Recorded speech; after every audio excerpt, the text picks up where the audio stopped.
ak mouvement bi ngay lancé tey jii lu ko tax a jóg. waaw asalaamaaleykum maa ngi nuyu képp koo xam ne yaa ngi sama biir kër gi di nuyu dëkkandoo yi di nuyu tamit vraiment associés yi nga xam ne ñoo ñëw ci mouvement bi nekk fi man maa leen di wax ni man la ba tey Waly Sow di président mouvement tous ensemble defar Sénégal ak le président Macky Sall pour le meilleur pour le Sénégal loolu moo doon nuyoo bi maa ngi leen di gërëm nag di leen sant ci teewaay bi yéen ñëpp nag waaw. waaw Sénégal fii ñu toll mel na ne donc na phase bu am solo ci wàllu politique 10 mois moo ñu dese présidentielle yi actualité bu mujj mooy parrainage ñenn ñi jàpp ne Sénégal le 19 avril dafa waroon a tàkk ñeneen ñi mais warul tàkk parce que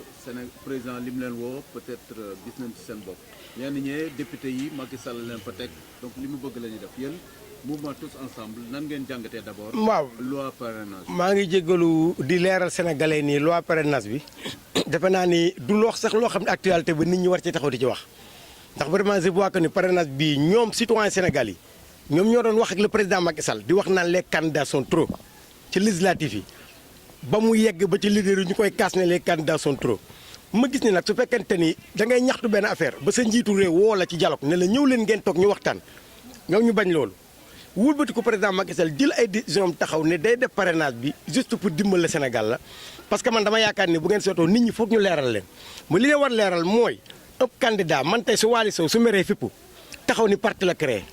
ku mel ni communiste Thierno Alassane Sall mi nga xam ne Thiès mënewu fi dara ñu taxaw mu jékki-jékki day créé parti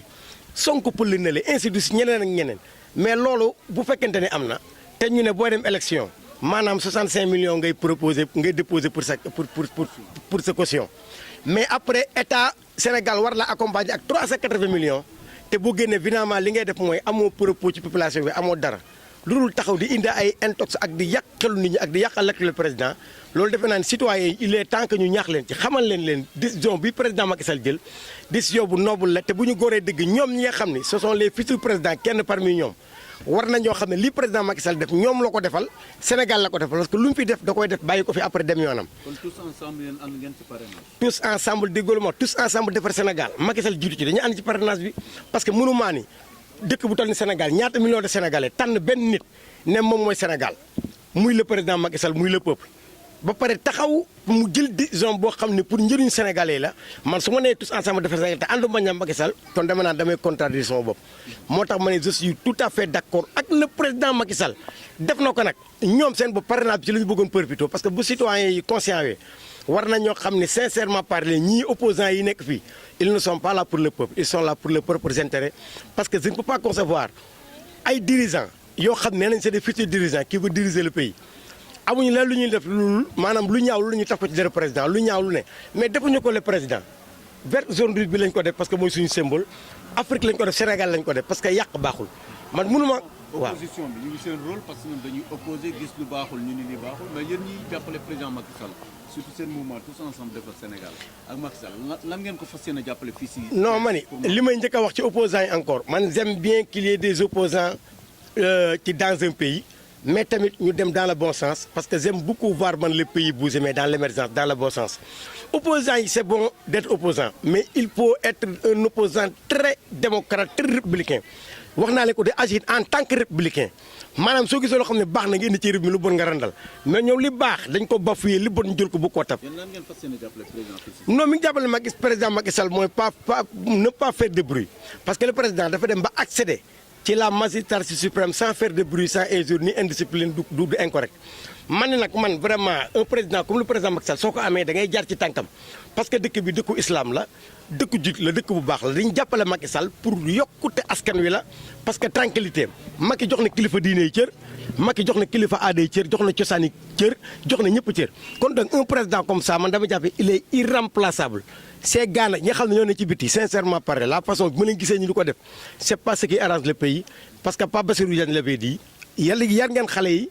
ci liberté d'expression boo xam ni fi mu jëm réew bi xamu leen ko ñu jaawale démocratie ak liberté d'expression ku nekk loo nekk lu leen ngay def man nag dama ni fekk kër goo xamante ni kii ña fa nekk comprendre uñu ma fexe ba waxtaan ak ñoom comprendre loo leen Babacar la ko woon mooy ñi taxaw sama ginnaaw ñëpp ay kilifa ñoo fi nekk ñoo xam ni ay borom soxna lañu ak ay boroomi borom kër ak ay jeunes yu engagé ay élèves ak ay étudiants des professeurs bu ñu taxawee engagé wu ci lii fas yéene jàppale président Macky Sall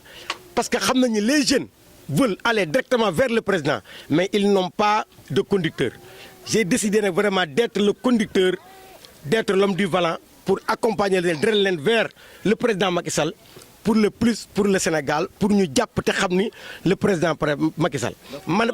maa ngi jégalu. mën na gagné Thiès. parce que ce qui s'est passé tout dernièrement war na yee jaam yi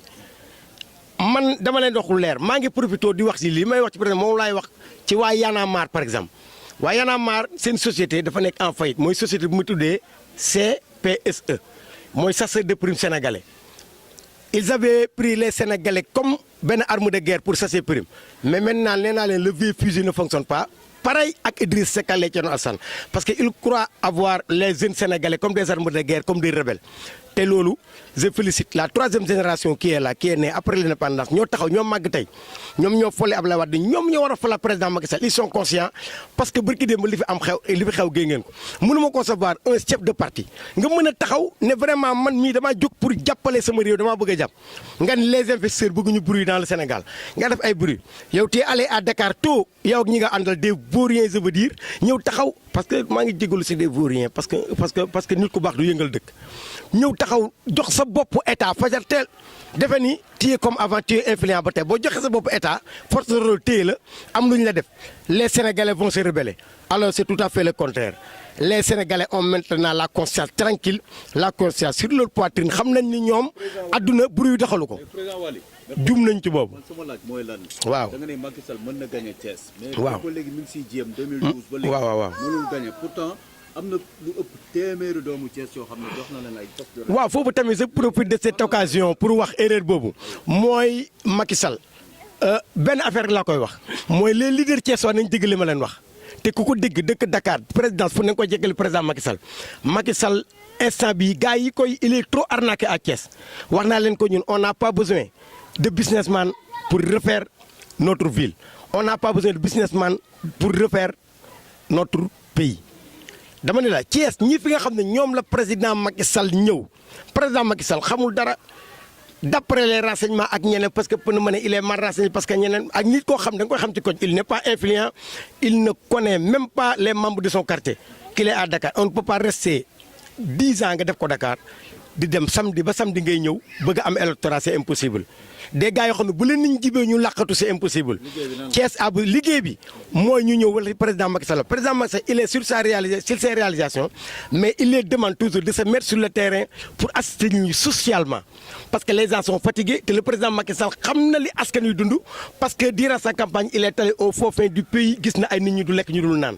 te doomu jullit la am na fu mu jaar na ci souffrance ay ñi ko wër jaar nañ souffrance kon le président Macky daf leen yabal sur le terrain politique maintenant ñu jublu ci askan wi infrastructure gaa yaa ngi ci mais c'est qui social nit ñi lekk naan le président Macky Sall mi ngi def lu mu mën mais ñeemu fi teg ñoo xamul fan la ñu war a jaar maa ngi ko répété une fois que les médias nañ ko tasaare ñëpp xam ko mooy le président Macky Sall est trop arnaqué à Thiès ñi mu yaakaar ni ñoo ngi koy liggéey luñ ko dara ci dëkk bi.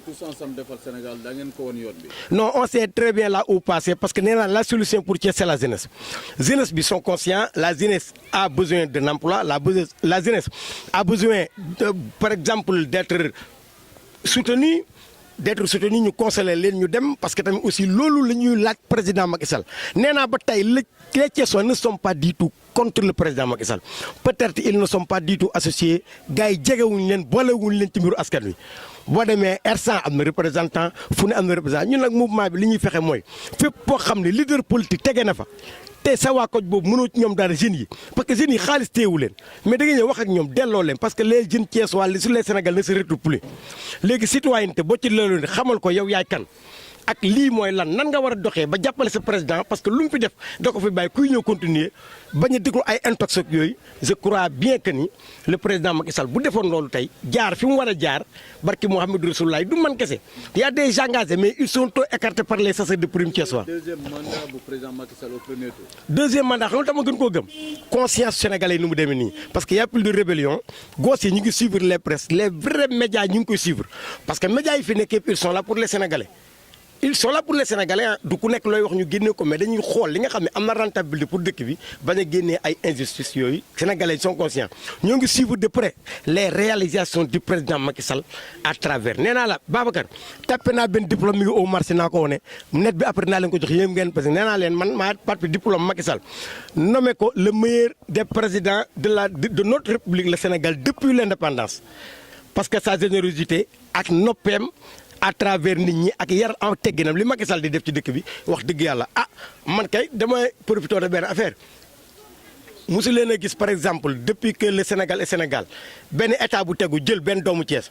man leen Abdoulaye Wade moo fi mos a ñëw taxaw moo utilisé woon les Thiessois comme des armes de guerre ànd ak notre père na ko yàlla Boubacar Sall ñuy wax ancien Thiessois ko ci wax xam nga lu mu lay wax maa doon sànni ay xeer non loolu affaire rebelle la Abdoulaye Wade utilisé ñooñu ba Senghor nañu sees biir rebelle Abdoulaye Wade dem ba Abdou Diouf jël nguur gi mu continué waat indiwaat ci utilisé waat leen ñu attaqué waat ñu nañu jeunesse malsaine muy ay slogan yu écœurant Abdoulaye Wade dem ba ànd ak mag kii Idrissa Seck ba jëlaat nguur gi xamuñu ba tey Cees waaye lan moo leen booleeg moom mu ne Idi naa la yar naa leen yar di yar Idi ba yaraale ñu yàqulu mais Macky Sall bi mu ñëwee waxul naa leen yar waxul waa Cees ñëw na taxaw promenade ba ne leen waa Cees dama bëgg ngeen bokk ci Sénégal bu ma leen toppoon du ma ñëw ak yéen fii amaana voté leen ma waaye président Macky Sall xam na ni la république est totale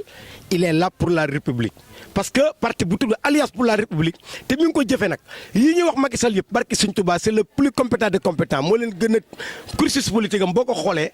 il est trop sénégalais kon xam na li fi nekk il est tenté de résoudre le problème ñoom xam nañu procédure bu nekk lépp nekk yëpp ñi ngi en cours yi mu mën traité mi ngi koy traité. laaj bu mujj mais li ñu koy wax ne dialogue bi dafa war a waxtaan ak opposition bi gëm nga loolu quand même. mais il les a tous appelés mais ils ont refusé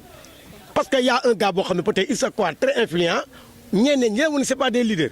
bu ñu bëggee muur seen bopp jël ku mel ni seen par exemple seen Idrissa Seck bii laa wala je ne sais pas bu ko def un leader il n'est plus comme il était. ñëw taxaw moom mooy influencé taxaw ni il va répondre il n'est pas le seul des Sénégalais man je conseille aux opposants d'aller répondre le président s'ils sont des purs démocrates s'ils incarnent la démocratie wala la citoyenneté sénégalaise man je les propose d'aller répondre au président wax seen xalaat ak seen xam-xam le président s'il dit le négatif il répond non s'il sa positivité ils vont répondre oui pour vraiment faire améliorer notre pays parce que la jeunesse sénégalaise souffre la jeunesse ne souffre plus maa ngi profité nag cette occasion peut-être di wax tous les Sénégalais nañu conscient nañu xool nu ñu def li ma def nii di profiter de lancer le mouvement qui vient de naître ci biir mouvement tous ensemble de Sénégal mouvement n'est-ce pas bi signifie par exemple les nouveaux électeurs les promoteurs je veux dire solidaires patriotes et actifs ils sont actifs parce qu'ils veulent élire le président Macky Sall en 2019 qui répond oui ce qui fait l'organisation union et intégration aux côtés du président Macky Sall pour élire en 2019 xamal Sénégal leen moo nekk nii bi égal MS2 MS2 fii Macky Sall égal MS2 mooy émergence égal Macky Sall deuxième mandat le peuple nga xam ne c'est le président et le président c'est Macky Sall que les opposants le sas nañ ko xam deuxième mandat bi Macky Sall da koy am pour dimbali sénégalais yi pour le plus parce que vraiment c'est un président boo xam ne doy nañu te barki borom Touba leen wax ni leen yéen opposants yi na ngeen def ndànk ku ci mel ni Thierno Alassane Sall surtout ak Idriss Seck man fépp je vais vous destituer naa leen jëlee fi ngeen nekk teg fi keneen barki borom Touba Mbacké Thiès veut sa liberté et puis libérer Thiès man loolu laa leen wax vraiment man je remercie tout le monde di wax vraiment ne Babacar Ndao je vous remercie